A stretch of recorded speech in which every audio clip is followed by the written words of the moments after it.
Well, here we are, Thoughts from the Office, Rednecks Pride Outdoors. We're on the banks of the big Delaware River. And at a well-known spot, everybody is fishing. Got a couple guys down here to my left fishing, and I got a gentleman heading down to my right, go fishing. And it's a nice little, everybody's coming on in here to striper fish. And here it is, what, March, last part of March. I was in here the other day, stopped to eat lunch and just to see what the boys was doing, and I saw two nice stripers brought in and a catfish brought in. A lot of catfish in this river, big river. So the striped bass are moving north, and the river, they're coming up out of the salt, out of the ocean into the bay, and then up out of the bay and coming up into the river. And the bait of choice this time of year is bloodworms. And as you know, the price of bloodworms right now is like extremely high. So I'm just going to I just thought I'd do a real quick little video here and talk about stripers, catfish also, but I'm going to use the striper as the main fish for today. Did you ever think about how the old timers used to fish for stripers way back in the day, before there was a good bait market, if you will? You know, we read and hear about the striped bass being caught back in the early 1900s. And ever wonder about what they used? You didn't back in the 1920s, probably 30s, 40s. Probably wasn't up until the 60s, I would imagine. I really don't know that answer. Maybe somebody else could give me that answer. I'm going to research that. But when did the bloodworm come into popularity here in New Jersey for the striped bass, for the perch, for the whatever? Okay, bloodworms come from up north, Maine and all that.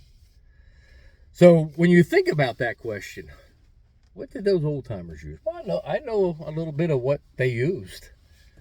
I know what they used down on the coast in the ocean. I know what they used in the bay.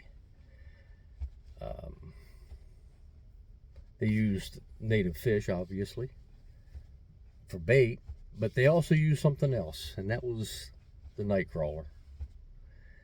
You even do yourself a favor and research, Google nightcrawlers for striped bass. You might be amazed at what you find. So, I thought I'd just do this talk right now as I'm looking. Everybody's starting to heat up for the oh boy, nice little cast there. Yeah, looks like he's got about an 8-foot rod.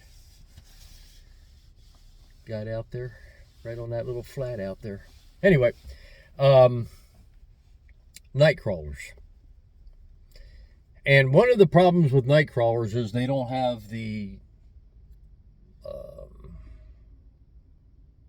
scent power, if you will, or the grab power that the bloodworm does, because of the blood that comes out from the worm.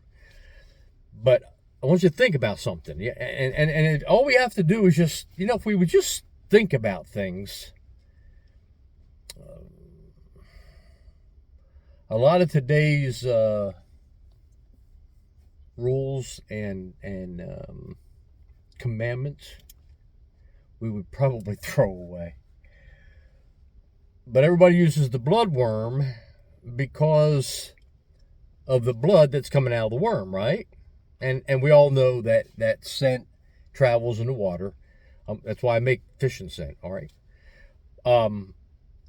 But here's the question for you. You cut a bloodworm. How long does it take for that blood to wash out of the bloodworm?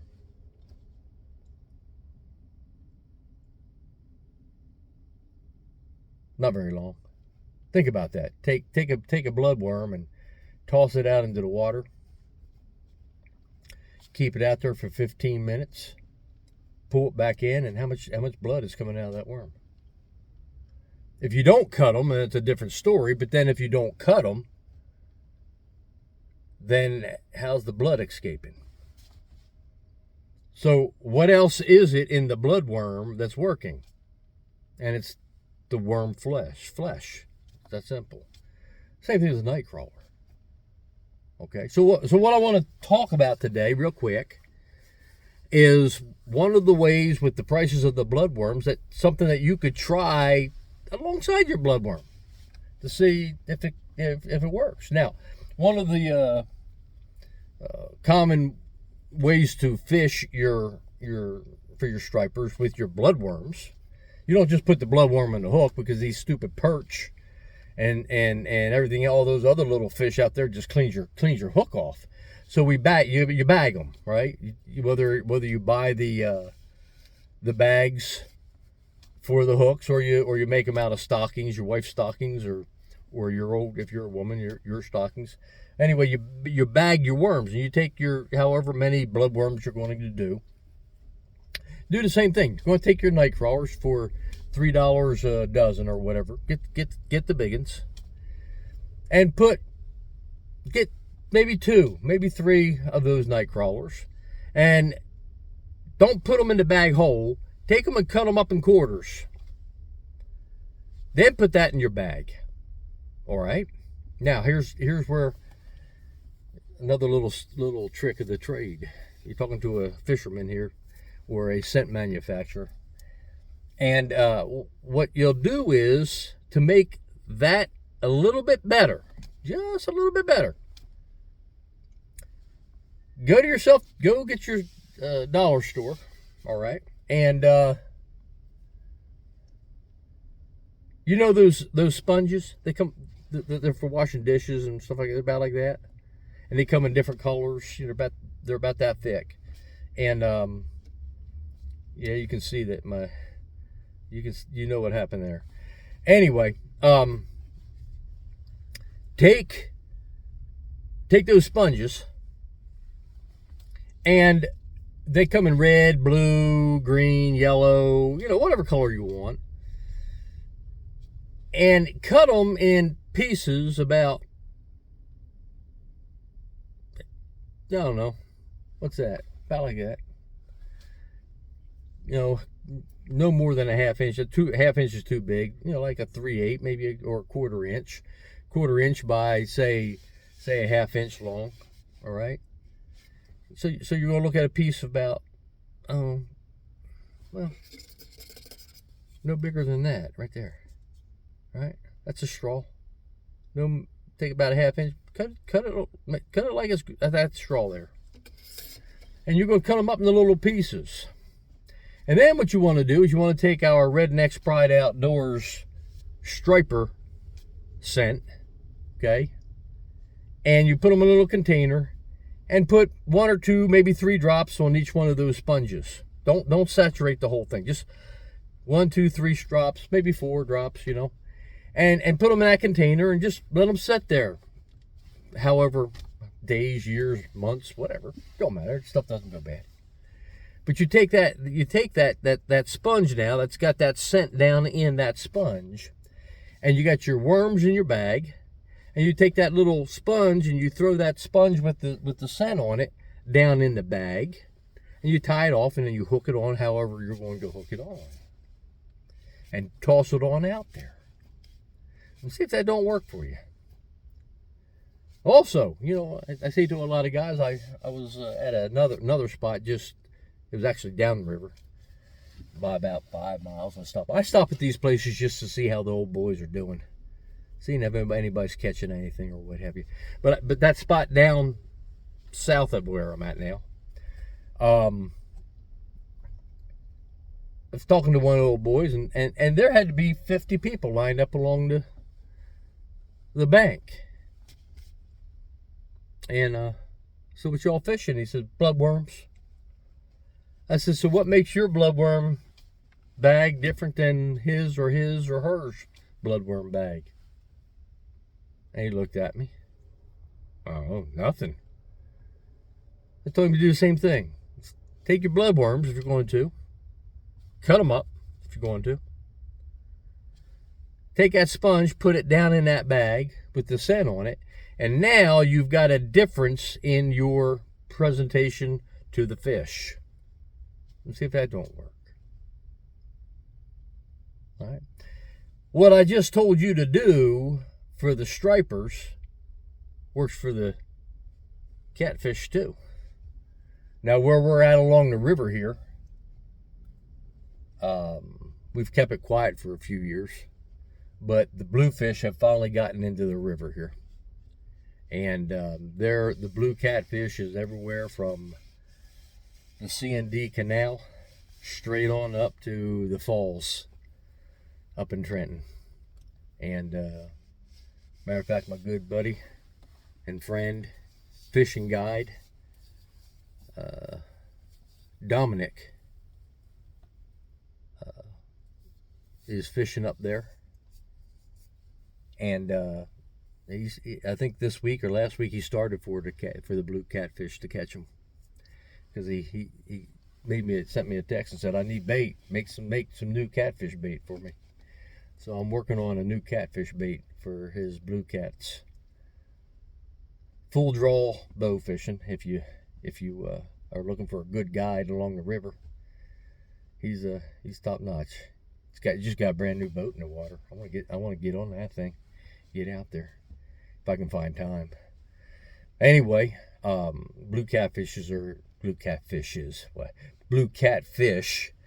are in the Delaware River now too, and they're getting some size to them, which tells you they've been here for a while, even though it's been kept quiet. A lot of guys are upset about it. A lot of guys aren't. We'll just leave it at that. So, if you're a fisherman, if you're a striper fisherman or you're a cat fisherman, then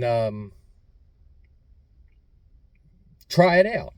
Now, you can use, in that scent bag, you can use our striper bait, our striper lure, rather, scent, our freshwater game fish scent, or you can use our catfish scent. Okay, they've all caught stripers, they've all caught bass, freshwater bass, they've all caught catfish. All right, it's just each one of our striper is formulated for more or less the salt and freshwater striped bass. It's got a few little tasty ingredients in there. Our catfish is just plain flat catfish, and our game fish is I'll tell you how I got that. Talking to an old boy that used to fish down by Sea Isle City and Strathmere and all that area. He was a striped bass fisherman and flounder fisherman. And he had fished, along with my grandfather told me a few of these little things too. But he told me what he would put on his bait fish for the stripers. And well, what he put on his bait fish, I've got in both freshwater catfish and our striper. So we'll just leave it at that. I won't tell you what it is. You have to do your own research. Oh, by the way, we was talking about night crawlers. Did you know that if you Google it, a lot of those old timers use night crawlers for flounder? Something to think about with the price of bait and what have you anymore. Well, I got to get back to work.